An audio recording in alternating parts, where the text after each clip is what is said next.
Senator Chris Van Hollen just accused Secretary of State Marco Rubio of standing by while children in Gaza starved to death. He charged him with blocking food aid during a genocide, with letting life-saving supplies rot in warehouses while mothers buried their children. And then, face-to-face in a Senate hearing, Van Hollen delivered the blow no secretary ever wants to hear. "I regret voting to confirm you." This wasn't politics as usual. This was a public reckoning. Genocide ignored, refugees manipulated, free speech crushed, courts defied, and it all erupted in broad daylight. Senator Van Hollen.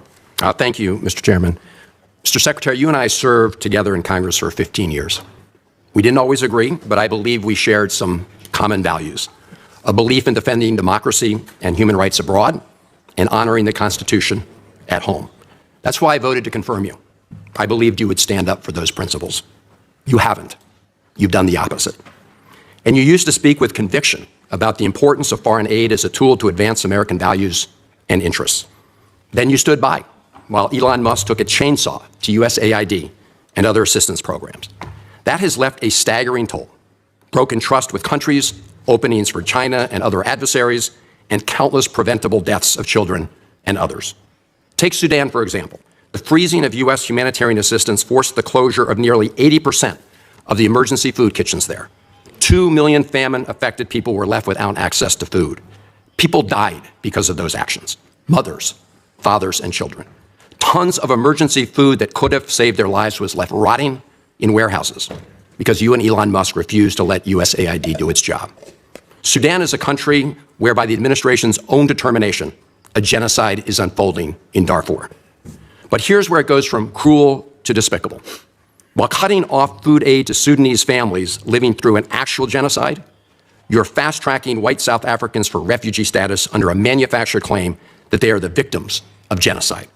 You tried to block the admission of individuals who had already been approved to come here as refugees while making bogus claims to justify granting such status to Afrikaners.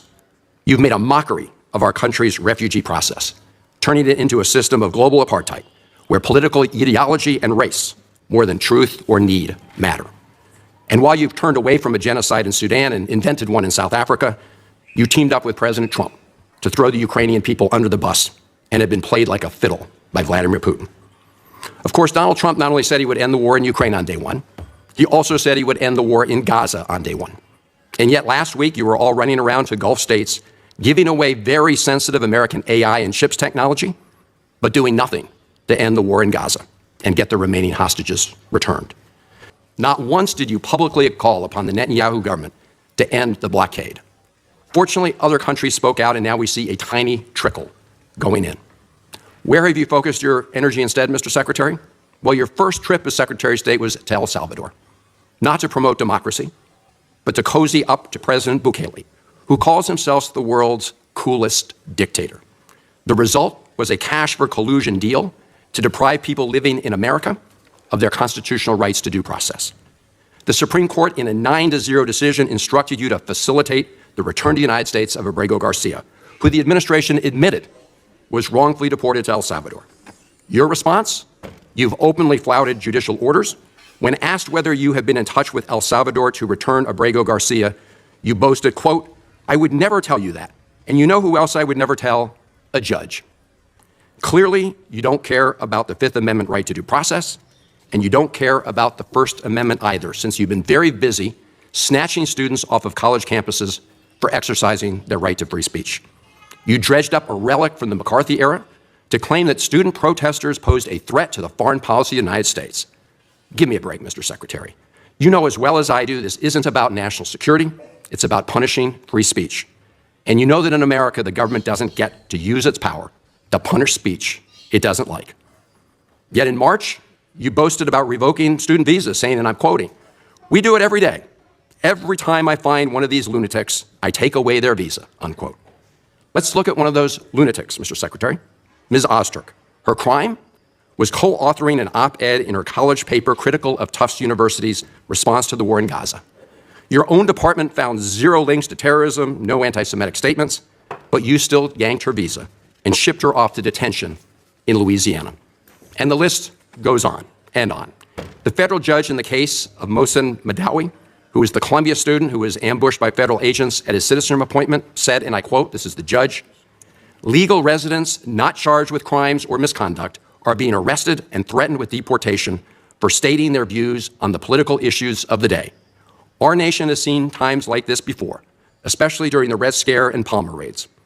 Like the McCarthy-era witch hunts of the 1950s, your campaign of fear and repression is eating away at foundational values of our democracy. Back then, it took one voice, Attorney Joseph Welch, to cut through the hysteria with the simple question that marked the beginning of the end of that shameful era. He asked Senator McCarthy, have you no sense of decency? And I would ask you the same, Secretary Rubio. You have shown through your words and your actions what the answer is. And I have to tell you directly and personally that I regret voting for you for Secretary of State. I yield back. May I respond? You may say. Well, first of all, your regret for voting for me confirms I'm doing a good job, based on what I know. Well, that's just your a flippant record and what statement, you Mr. stand for. Secretary. Can I respond, Mr. Chairman? You may. I didn't ask. Senator, please let the Secretary have I'd be the floor. happy to, but then I can respond to his. Your time's up, Senator, and willfully used, I might add. Your remarks do not represent the view of this committee. Well, Mr. Secretary, please. Well, I'd like to. I can't respond to everything he said because much of these are untrue, but I'll go through a few. First of all, I'm actually very proud of the work we've done with USAID. For example, I don't regret cutting $10 million for male circumcisions in Mozambique. I don't know how that makes us stronger and more prosperous as a nation. I don't regret psychosocial support services. I raised USAID. Sudan, Mr. Secretary. Can I respond, not Mr. Chairman, or do I- Senator, I'd ask you to suspend. You had 7 straight minutes. I chose to use my time that way, Mr. Chairman. That's my right to Please use my time suspend, that way. Secretary Rubio. Well, I can go on. I mean, there's other things here. We spent $227,000 for Big Cat's YouTube channel from USAID. We spent $14 million for social cohesion in Mali, whatever the hell that means. So I can go on and on. I got the list here, and there's more. I didn't even bring the whole list. In the case of El Salvador, absolutely. Absolutely. We deported gang members, including the one you had a margarita with. And that guy is a human trafficker, and that guy is a gangbanger, and the evidence is going to be clear. In the days to come, you're going to see who you went to defend. I'm sorry, Please, Mr. Chairman. Secretary Rubio has the floor. Mr. Chairman, he can't make unsubstantiated comments like that. Secretary Rubio has the floor. You've had Secretary your time. Rubio should take that testimony to the federal court of the United States because he hasn't done it under oath. Here's another point, okay? There is a division in our government between the federal branch and the judicial branch. No judge in the judicial branch cannot tell me or the president how to conduct foreign policy. No judge can tell me how I have to outreach to a foreign partner or what I need to say to them. And if I do reach to that foreign partner and talk to them, I have under no obligation to share that with the judiciary branch. Just like a judge cannot order me to negotiate with a foreign minister of Russia, they cannot order me to negotiate with a foreign minister or the president of El Salvador. And if I did negotiate with them, which we have responded to them, and we've told them we've had communications with the president of El Salvador, I am under no obligation under our division of powers in this country and to share with the judicial branch how I conducted diplomacy of the United States. It would actually be counterproductive. If I started sharing with courts, or frankly, with the media, my conversations with foreign leaders and all of their details, no foreign leader would talk to me again, and we would break trust with them. So I have complied with every court order. What I won't comply with is an order to disclose what I'm saying and what we're talking about with a foreign leader, because then they won't talk to me. Diplomacy doesn't work that way. About the student visas, let me say this. I don't deport anybody, and I don't snatch anybody. The State Department does not have officers in the street snatching everybody. What I do is revoke visas. And it's very simple. A visa is not a right. It is a privilege. People apply for student visas to come into the United States and study. And if you tell me that you're coming to the United States to lead campus crusades, to take over libraries and try to burn down buildings and acts of violence, we're not going to give you a visa. Is that what Ms. Ostork did? We're not going to give you a visa. Is that what she did? Come on, Mr. Secretary. And every single one of these cases, the factors are different. Senator, the bottom line is, if you're coming here to stir up trouble on our campuses, we will deny you a visa. And if you have a First visa Amendment and we find apply you, to we'll people revoke living in the it. United States? And we're going to do more. There are more coming. We're going to continue to revoke the visas of people who are here as guests and are disrupting our higher education facilities. People are paying money. These kids pay money to go to school, and they have to walk through a bunch of lunatics who are here on student visas. Disrupting the foreign policy of the United States. I want to do more. I hope we can find more of these people. That's pathetic, Mr. In fact, the other day, some guys led a riot. I forgot what university it was, and I asked, please, can you find the arrest records of all the people that were arrested at that riot at that campus? Because if any of them have a visa, we're going to revoke it. I feel so much safer. All right, lock up people like Ms. Ostork, Mr. Secretary.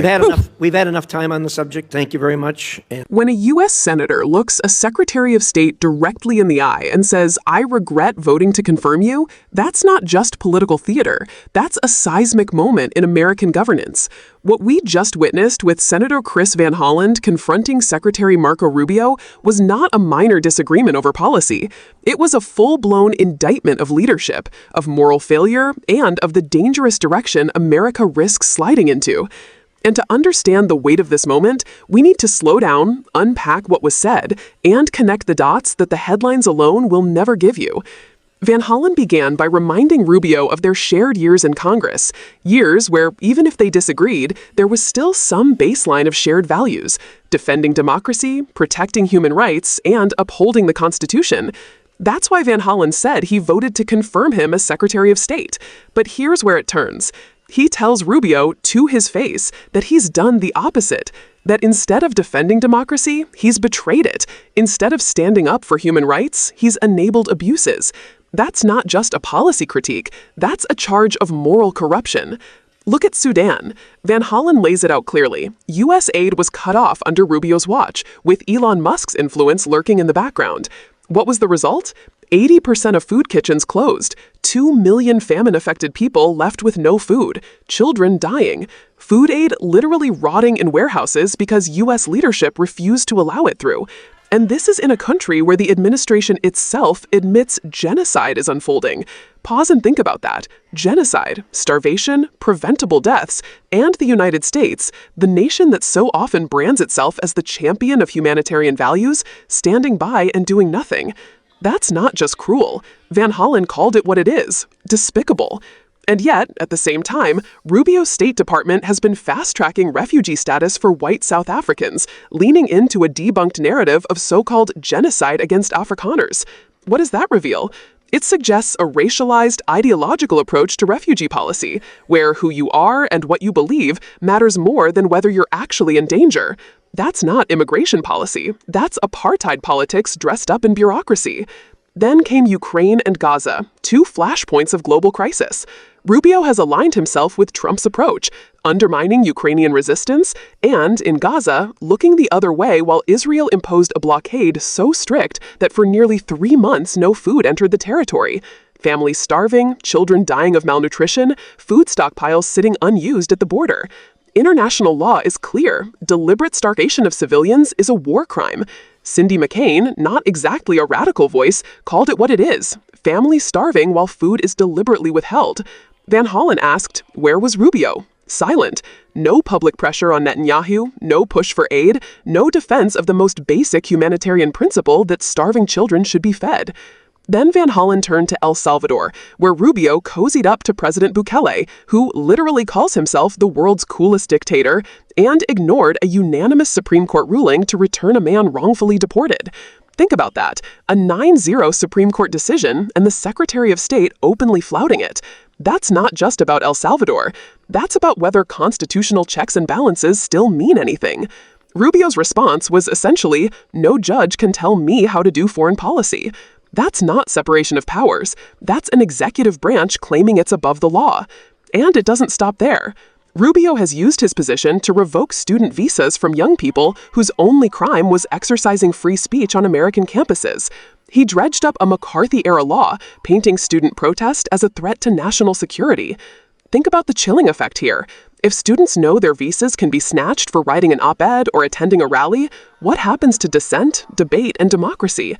Van Hollen reminded Rubio and the country that America has been here before, in the Red Scare, in the Palmer raids, in McCarthy's witch hunts. And back then, it took one voice to cut through the hysteria with the question, have you no sense of decency? Van Hollen essentially asked Rubio the same question, and Rubio's answer was clear, not in words, but in actions. He brushed off the criticism, even mocked it, saying that Van Hollen's regret over voting for him was actually proof he's doing a good job. Instead of addressing genocide, starvation, constitutional violations, or repression of free speech, Rubio pointed to frivolous examples of foreign aid he cut, like YouTube channels and circumcision programs, as if that excuses ignoring famine and genocide. That's deflection, not leadership. What we saw here wasn't just a senator rebuking a secretary. It was a clash between two visions of America. One vision insists that democracy, human rights, and the rule of law still matter, even when it's inconvenient, even when it costs something. The other vision reduces foreign policy to raw power, ideological loyalty, and selective morality, where who suffers depends on where they're from and what they believe. And here's what's most dangerous. Rubio didn't hide any of it. He said it openly. He brushed off courts. He dismissed humanitarian law. He celebrated punishing students for speech. He did all of this not in the shadows, but in broad daylight. That's why Van Hollen's words sting so much, because they expose corruption and moral decay not as speculation, but as reality, happening live in front of cameras. So where does this leave us? On one hand, Van Hollen's statement, "I regret voting for you," is personal, but on another, it's a warning flare to the country. If we normalize this kind of governance, if we shrug and move on from a Secretary of State openly disregarding the Constitution, openly turning his back on genocide, openly punishing free speech, then what does that say about us, about the America we're becoming? And that's the question I'll leave with you. Do you think Rubio's approach is protecting America, or is it tearing apart the very values we claim to stand for? Because if this is what he's comfortable doing on camera, what's happening behind closed doors? Drop your thoughts in the comments, and let's have that conversation. Because democracy doesn't die all at once. It dies when corruption in broad daylight becomes something we just accept.